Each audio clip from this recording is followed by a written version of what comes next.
Salam damai dan salam sejahtera bagi kita sekalian, teman-teman. Hari ini kita akan melanjutkan percakapan kita terkait dengan seputar tema persepuluhan. Ya, hari ini saya akan kasih topik atau judul belajar memahami kehendak atau pikiran Allah melalui persepuluhan.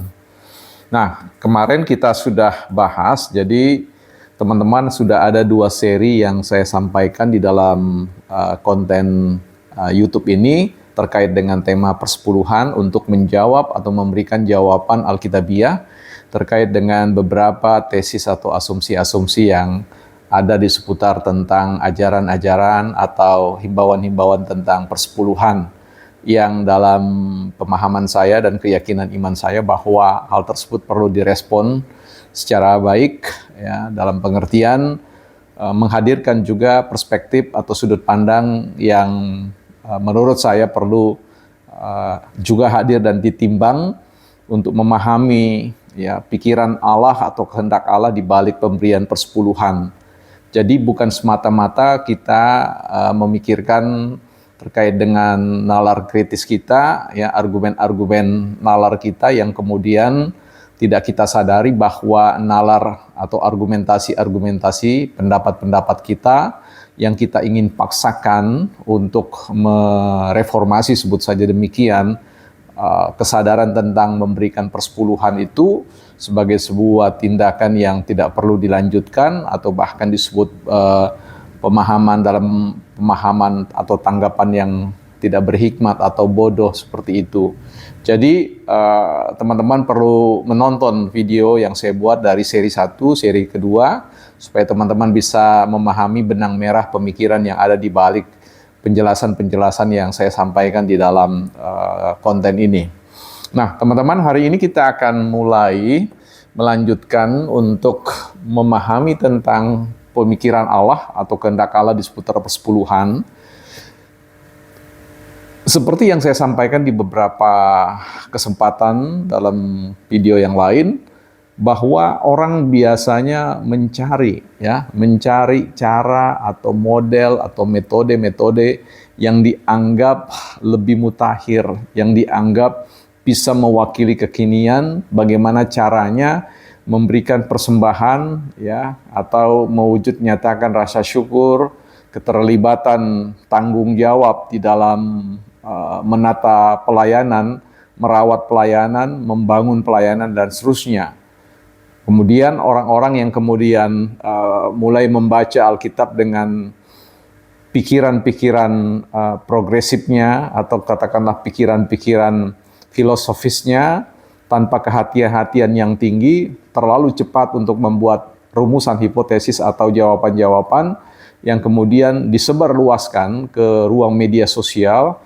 Dan menurut saya ini perlu digarisbawahi, ya, digarismerahi juga untuk tidak terlalu cepat untuk dimakan begitu saja atau dilahap begitu saja dan diterima sebagai sebuah kebenaran. Nah, sebab ketika itu terjadi, bahwa kita akan menghadapi seperti yang saya sebutkan beberapa fenomena-fenomena yang harusnya tidak terjadi, ya, terkait dengan krisis finansial atau daya dukung keuangan gereja yang semakin melemah dan pada akhirnya menimbulkan kekacauan di dalam penata layanan di sana sini. Yang tentu saya sebutkan tadi, mudah-mudahan itu tidak terjadi karena mismanagement atau salah pengelolaan, yang ada juga kaitannya salah mengelola kesadaran berpikir umat, ya, atau jemaat yang ada.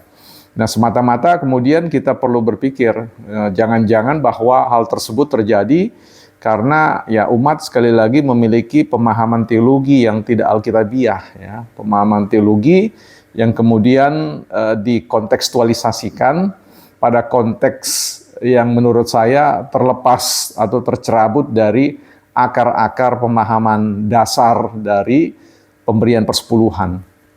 Nah, kita coba lihat, ya, saya masuk lagi di dalam kitab Imamat pasal 27 ayat 30, ya, dan juga kita akan kutip referensi di dalam Bilangan 18 ayat 28, ya, nanti kita akan bacakan.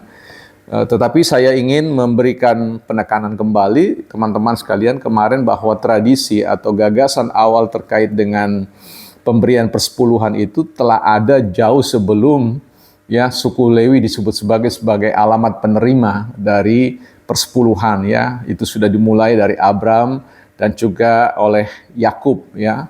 Sebelum adanya terbentuknya sebuah komunitas 12 suku termasuk di dalamnya adalah suku Lewi yang memang dikhususkan punya pusaka, pembagian pusaka melalui cara pemberian persepuluhan yang kemudian dari persepuluhan itu juga diberikan persepuluhan juga sebagai sebuah persembahan khusus kepada para imam dan seterusnya.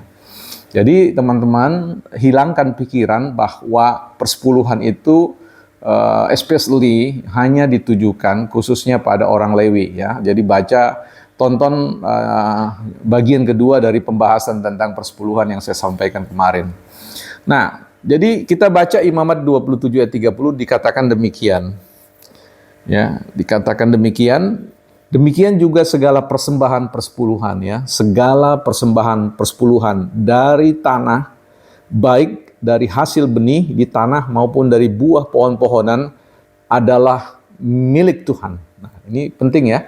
Digaris bawahi adalah milik Tuhan, itulah persembahan khusus bagi Tuhan. Jadi kita perlu memahami bahwa persepuluhan itu dari semua yang kita hasilkan. Jadi ini juga menjadi penekanan ya teman-teman, bukan dari salah satu yang kita hasilkan. Dari semua yang datang, yang masuk ke dalam pundi-pundi berkat kita dari sisi finansial, ya, dan juga bahkan dari hal-hal yang lain, misalkan panenan kita, punya segala sesuatu dan sebagainya, itu bisa kita persembahkan sebagai sebuah persepuluhan. Dan persembahan itu digarisbawahi, ditegaskan dalam kitab Imamat ini adalah bicara tentang milik Tuhan.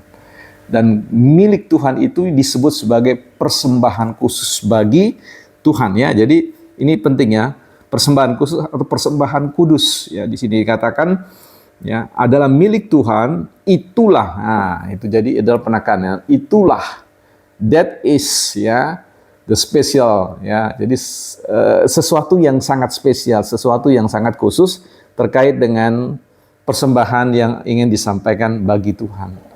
Jadi agak sulit kita melihat, ini kan gapnya jauh sekali ya, jauh sekali mau mengatakan bahwa persepuluhan itu sebatas pemahaman yang ditujukan kepada orang Lewi saja.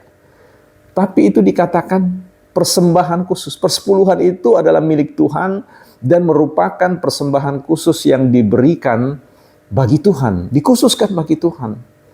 Nah ini sampai di sini sebenarnya pemahaman kita itu sudah harusnya clear, jernih, nggak perlu lagi kemudian mencari ayat-ayat yang kemudian kita mau rasionalkan atau mencocok-cocokkan sehingga orang menyebut itu sebagai cocok logi ya. Jadi ini pentingnya kita cukup prihatin ya, hal yang sederhana seperti ini kita masih ributkan, bahkan masih ingin mencari pembenaran-pembenaran, rasionalisasi dengan mengedepankan pemikiran-pemikiran yang menurut saya sangat parsial, artinya hanya berpikir pada satu perspektif, tidak berpikir dalam konteks yang sifatnya sistemik. Nah, mengelola gereja itu bukanlah hal yang parsial, mengelola gereja itu hal yang sistemik ya.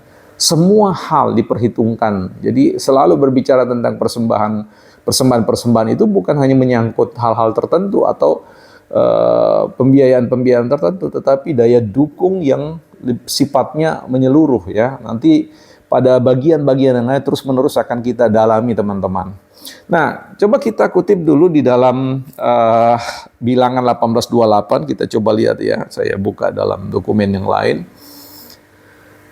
Bilangan pasal 18 ayat yang ke-28 di sini dikatakan teman-teman, secara demikian kamu pun harus mempersembahkan sebagai persembahan khusus kepada Tuhan sebagian dari segala persembahan persepuluhan yang kamu terima dari pihak orang Israel dan yang dipersembahkan daripadanya sebagai persembahan khusus kepada Tuhan haruslah kamu serahkan kepada Imam Harun. Jadi ini ditegaskan kembali ya ketika kita tahu persis bahwa Roh Kudus memberikan pengilhaman kepada Musa di Gunung Sinai untuk mengajarkan tentang persembahan ini, ya, ajaran-ajaran, hukum-hukum yang kemudian diteruskan kepada bangsa Israel untuk dilakukan, ya. Jadi kita tidak melihat bahwa ini adalah berbicara tentang kepada siapa dia ditujukan, bukan kepada persoalan Israel atau lebih khusus lagi bicara tentang orang Lewi, tapi kita berbicara tentang prinsip dasar bahwa persepuluhan itu milik Tuhan. Itu dulu. Ya, kalau kita pahami tentang milik Tuhan, ya, itu artinya kepada siapa kemudian itu diberikan, itu soal lain, ya. Nah, tapi mari kita lihat bahwa dia bukan disebut hanya milik Tuhan, tapi persembahan khusus bagi Tuhan. Jadi ini adalah bagian yang kemudian diajarkan. Nah, jadi saya ingin mengatakan diajarkan, ya, secara prinsip kepada orang Israel untuk memberikan itu, ya. Pertama-tama, ya, bagaimana soal metodenya, soal teknisnya, petunjuk pelaksanaan atau petunjuk teknisnya, ya, itu nanti kemudian kita akan pelajari lebih jauh. Dalam bacaan yang barusan saja kita baca, teman-teman, kan menarik di sini bahwa, ya, itu juga menyangkut tentang bukan hanya orang Lewi, tetapi Imam Harun, ya. Nah, pada bagian-bagian yang lain nanti kita akan lihat bahwa segala sesuatunya itu berkaitan dengan yang kita sebut sebagai perluasan, ya. Perluasan pemberian persepuluhan itu bukan hanya sebatas terkait dengan orang-orang tadi, orang-orang Lewi. Tapi nanti kita akan belajar dari perspektif Nehemia, kemudian lanjut kepada perspektif yang lain, khususnya dalam kitab Maleaki dan juga dalam perjanjian baru, ya. Supaya jangan ada yang memahami bahwa itu adalah zaman kuno, zaman bahala, zaman dahulu kala. Ini bukan, ya. Tuhan itu, ya, kehendak Allah, prinsip-prinsip kebenaran Allah itu berlaku tanpa batas waktu, tanpa batas tempat. Bahwa apa yang disampaikan oleh Allah, apa yang menjadi pemikiran Allah, kehendak Allah itu cocok selalu, kompatibel pada zaman apapun, ya.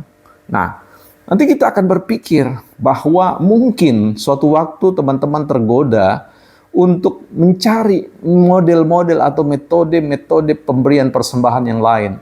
Ini bukan persembahan, sekedar persembahan di mana kita memberikan sesuatu, ya, mempersembahkan sesuatu.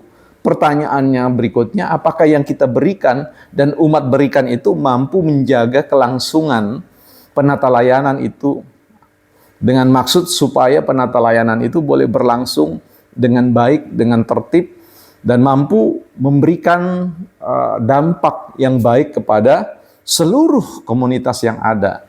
Itu harus dijawab. Apakah ada model-model atau cara-cara terbaik yang bisa teman-teman lakukan atau kita lakukan bagi gereja ini? Apakah model-model yang kita berikan persembahan itu mampu menandingi, ya, apa yang dipikirkan oleh Allah melalui metode pemberian persepuluhan? Kalau masih ada, itu menarik teman-teman. Kita perlu belajar tentang hal itu.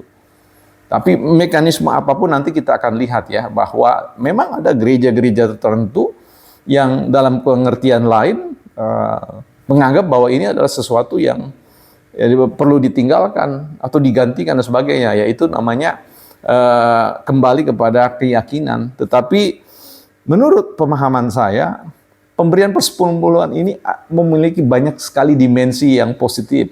Nanti satu-satu kita akan bahas, ya.